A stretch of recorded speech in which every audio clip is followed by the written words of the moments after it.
All right. Welcome back, everyone, to The Power of Choice. I'm your host, Brice Woodard, and sitting across from me, as always, is the master of methodical thinking himself, Jeff Yard.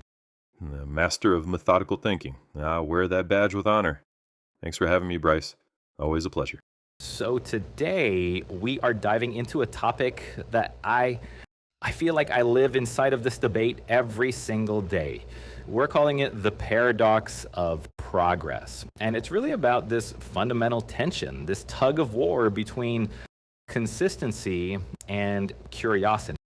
Absolutely. It's the comfort of the well trodden path versus the thrill of uncharted territory. The relentless rhythm of the daily grind versus the lightning bolt of a sudden epiphany. Do I keep refining the machine on the works? Or do I chase that fleeting, brilliant what if that ambushes you in the shower? Exactly. It's the Grand Canyon between honing a single masterpiece and venturing into a completely new artistic medium.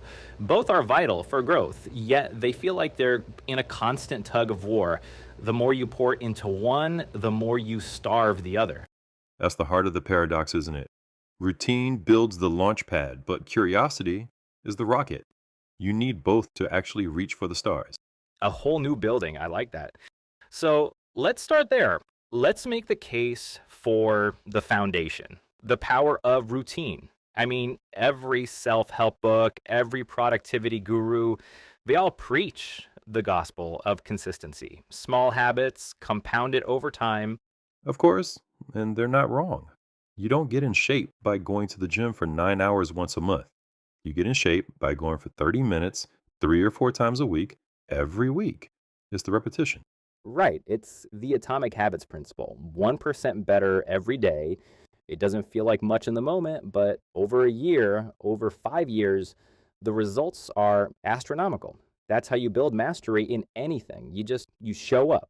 hmm And there's a huge benefit that I think gets overlooked, which is the reduction of decision fatigue. When you have a solid routine, you don't waste mental energy deciding what to do. You just do it. Your brain's on autopilot for the routine stuff, which frees it up to solve bigger, more important problems.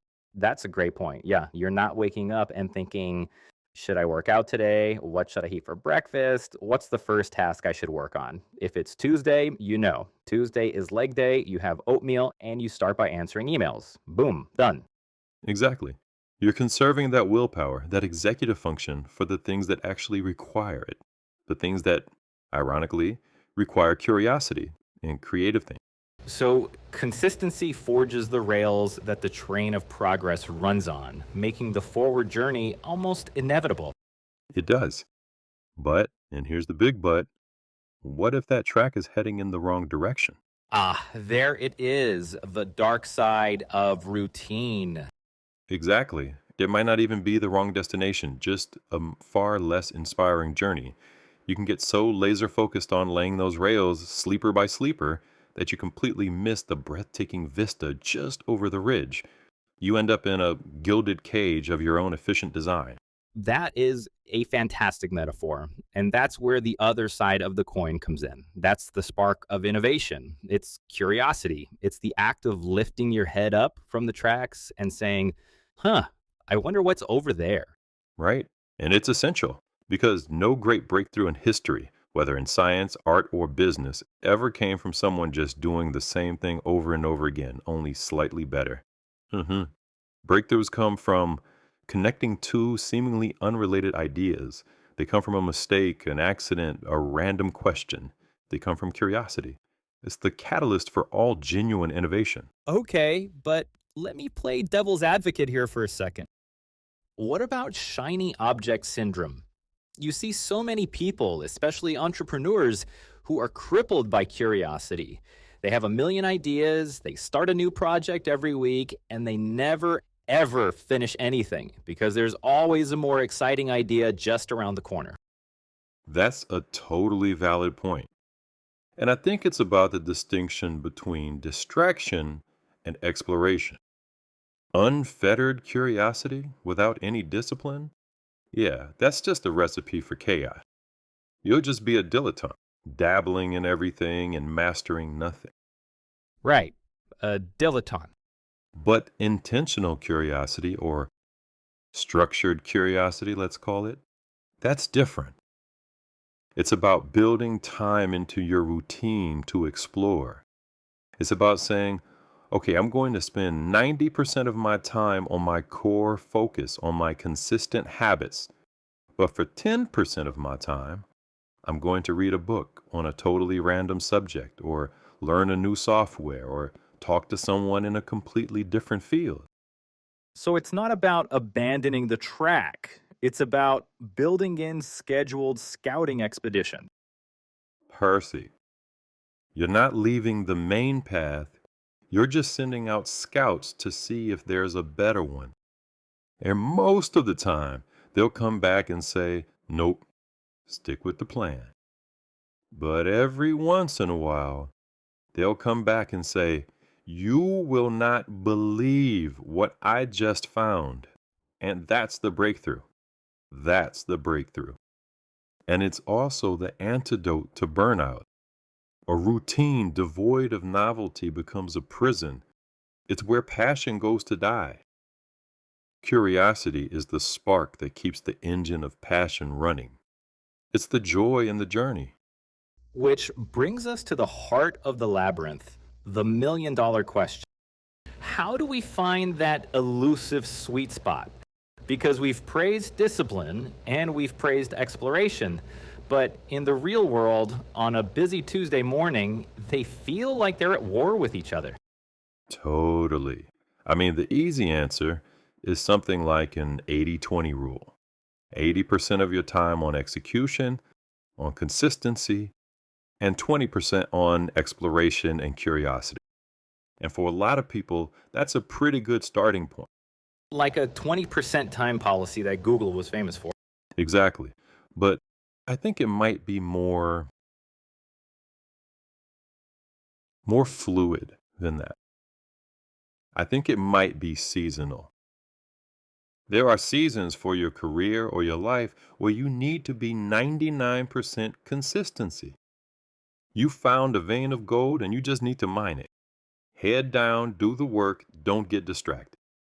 Right, when you're launching a product or training for a marathon.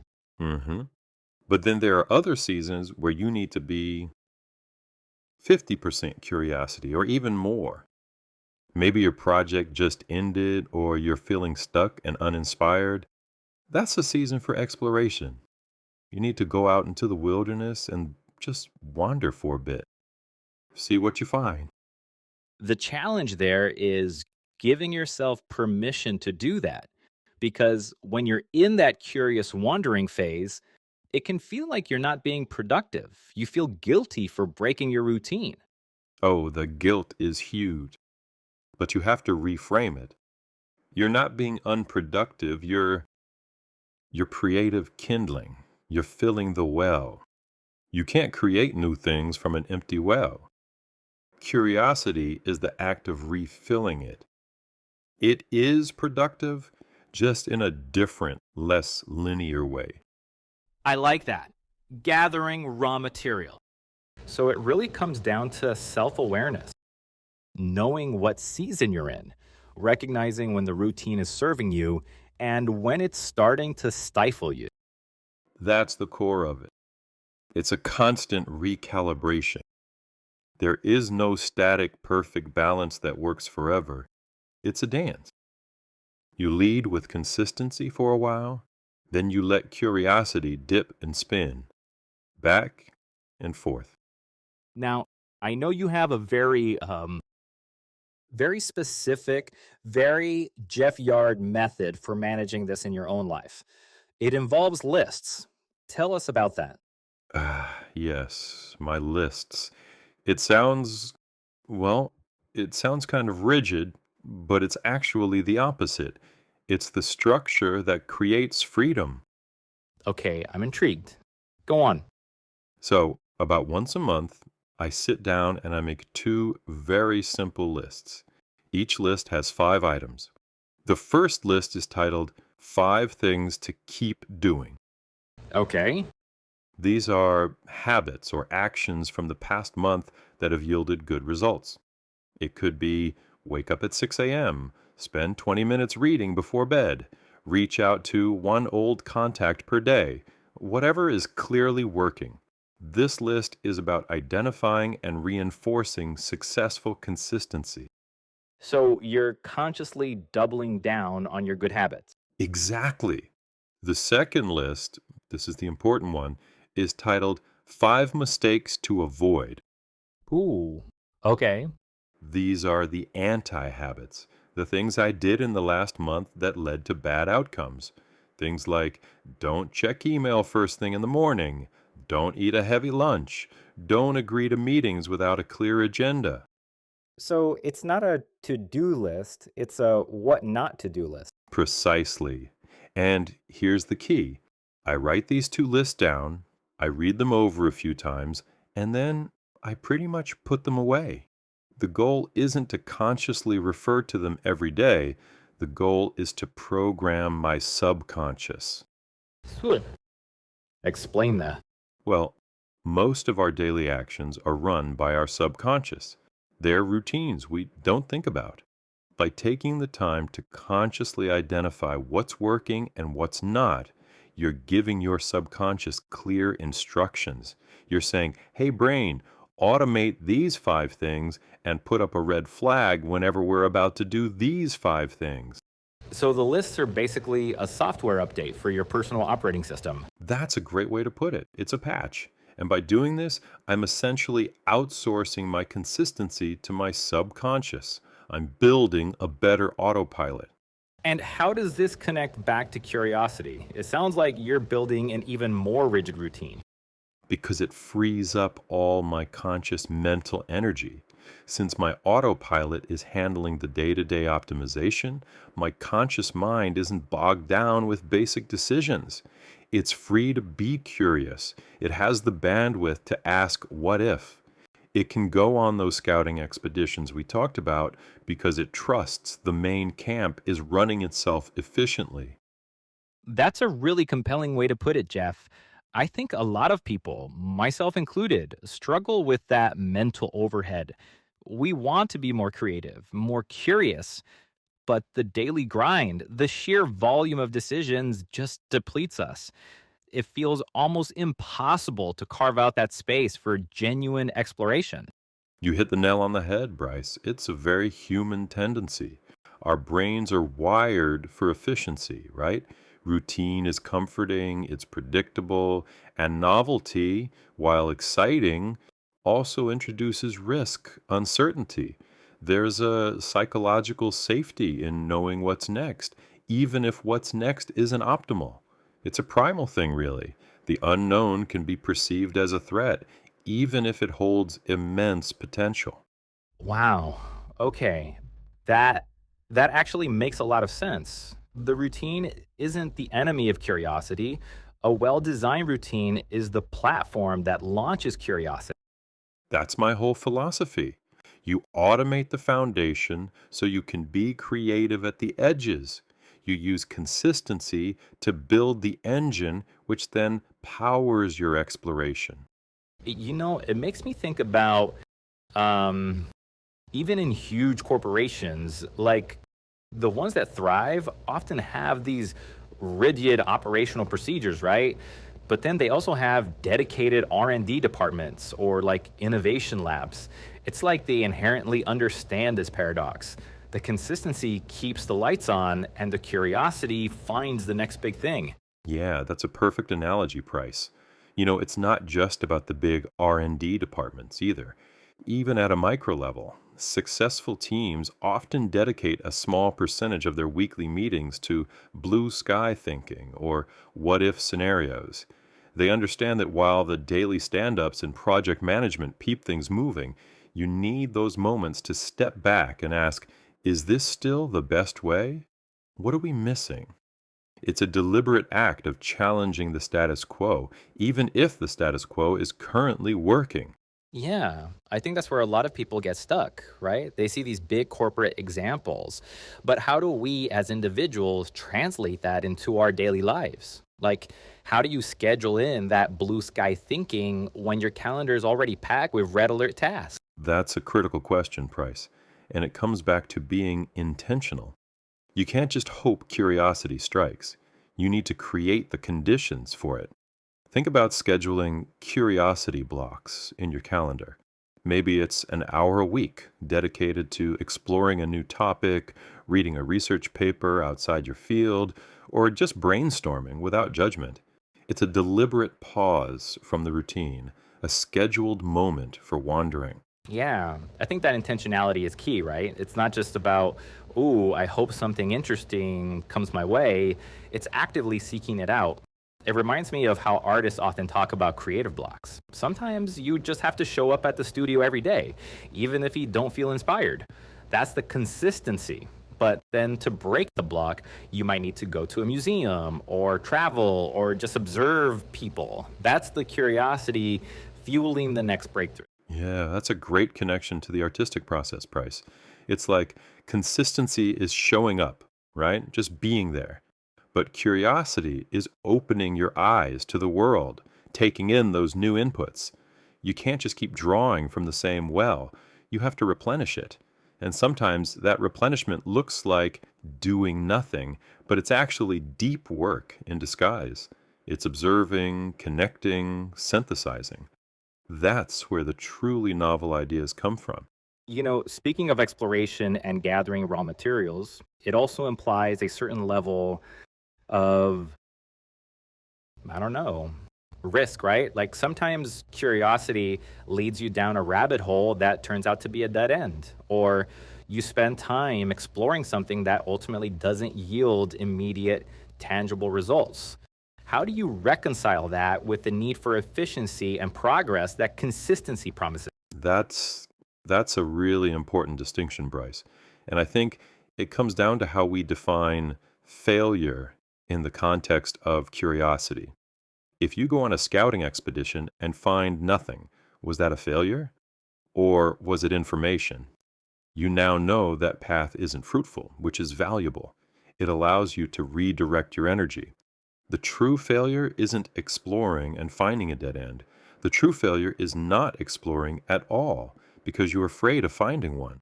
You know, that reframe is so crucial, Jeff, because I think a lot of people, myself included, have this almost binary view of productivity. You either are making tangible progress or you're wasting time. But what you're suggesting, that exploration, even if it leads to a dead end, is productive in its own right.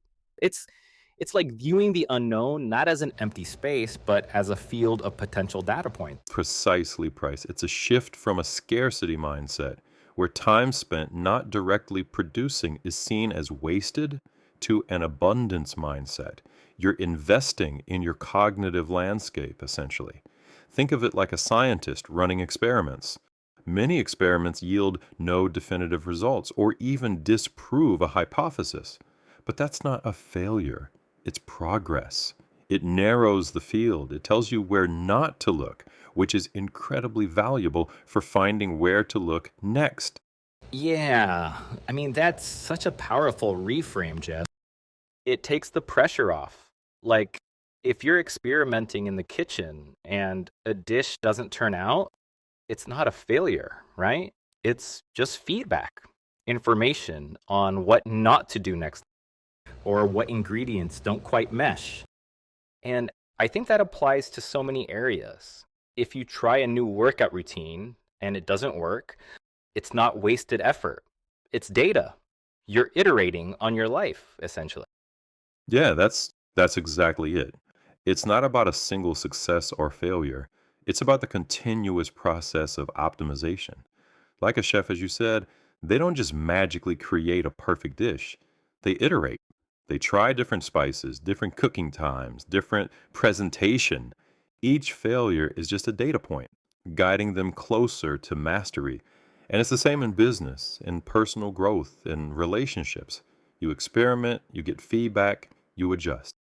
So, we've talked a lot about the what and the why, but let's get into the how, even more specifically. For someone listening right now who feels stuck in a rut of consistency or maybe overwhelmed by a million curious ideas, what's the very first actionable step they can take to start building this dance into their life? That's a brilliant question, Bryce. And it brings us to a crucial point about the mechanics of weaving curiosity into a life that often demands consistency. It's not about throwing out your routines, but rather strategically perforating them, creating intentional spaces for the unexpected. Consider the concept of serendipity by design.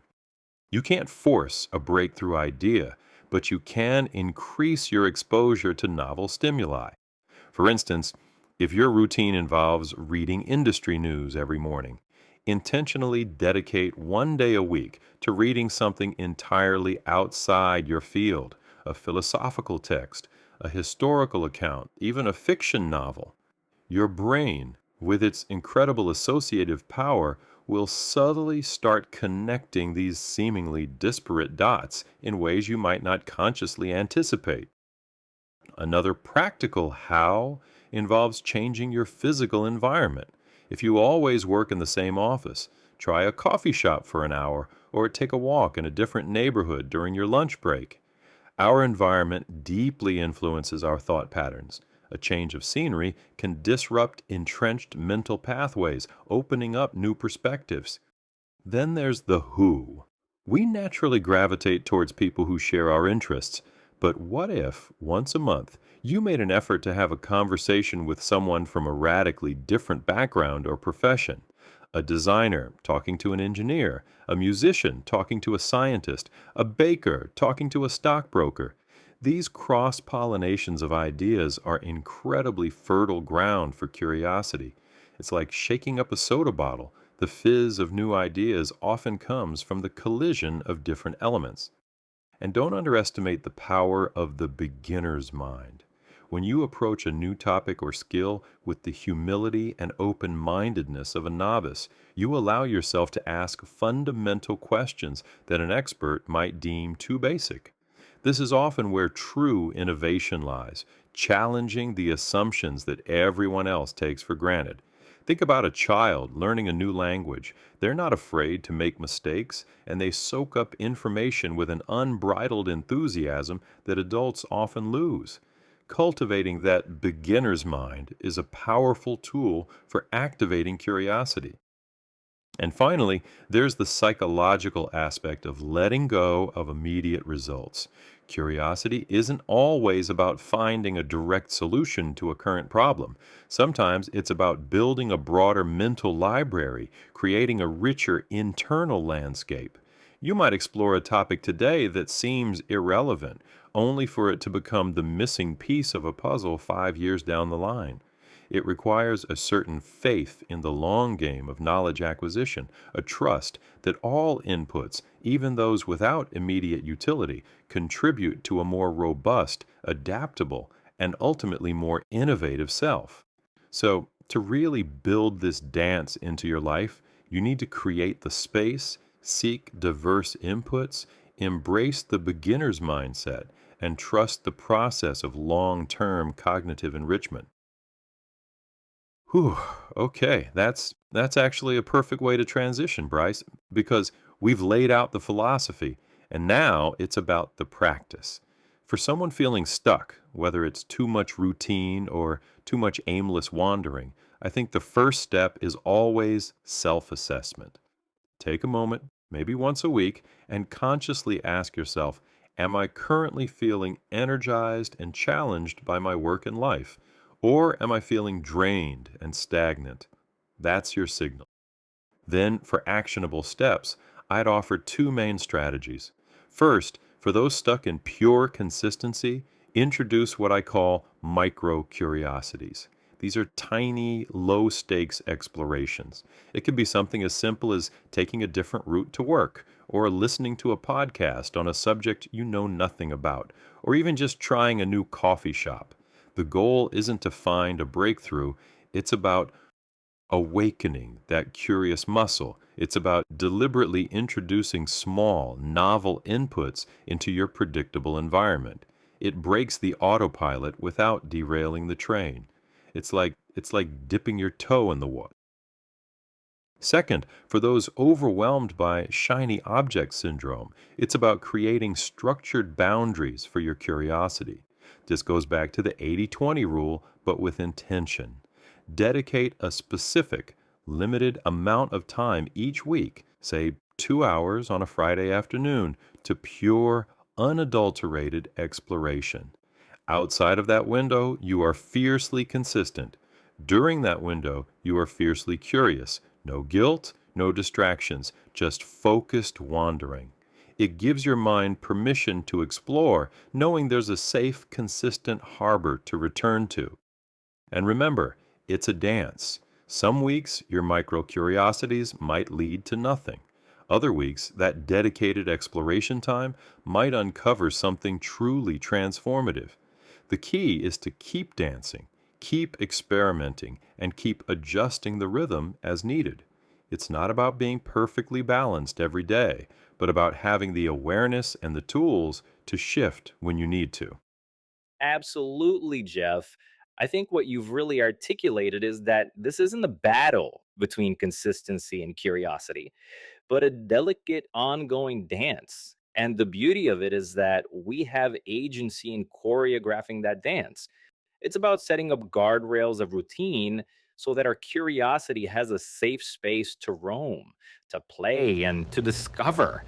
It's about understanding that the seemingly unproductive moments of pondering or exploring outside our usual lanes are, in fact, deeply foundational for future innovation.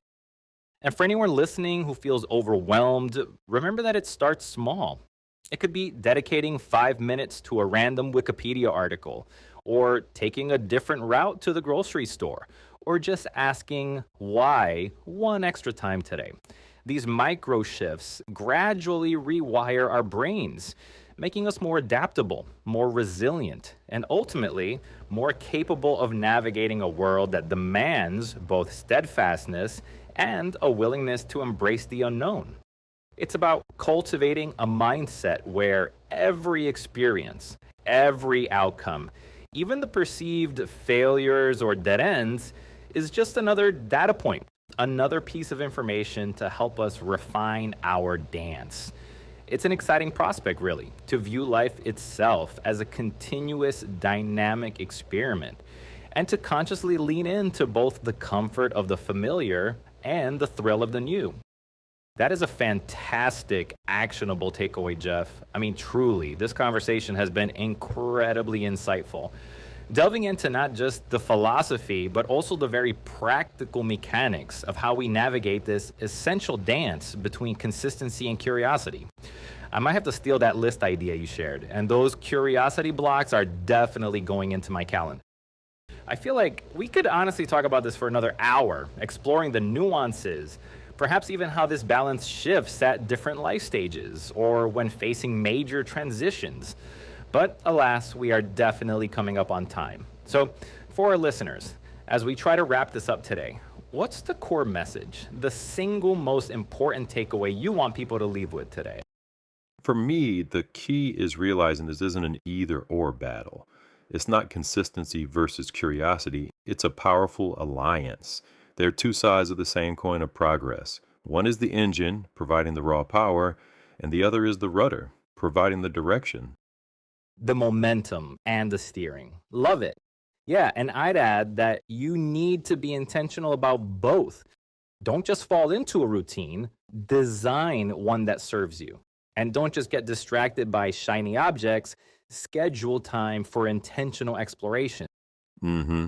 And be kind to yourself about what season you're in. Sometimes you need to be a grinder, and sometimes you need to be a wanderer. Both are valuable. Absolutely. So the choice isn't which one to pick, but how to dance between the two. Well said.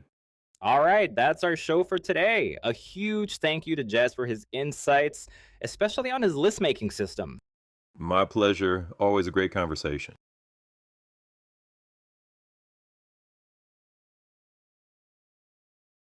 And to all of you tuning in, thank you for listening. This has been The Power of Choice. I'm Brice Woodard, reminding you to architect your routines with purpose and to carve out sacred groves for intentional exploration.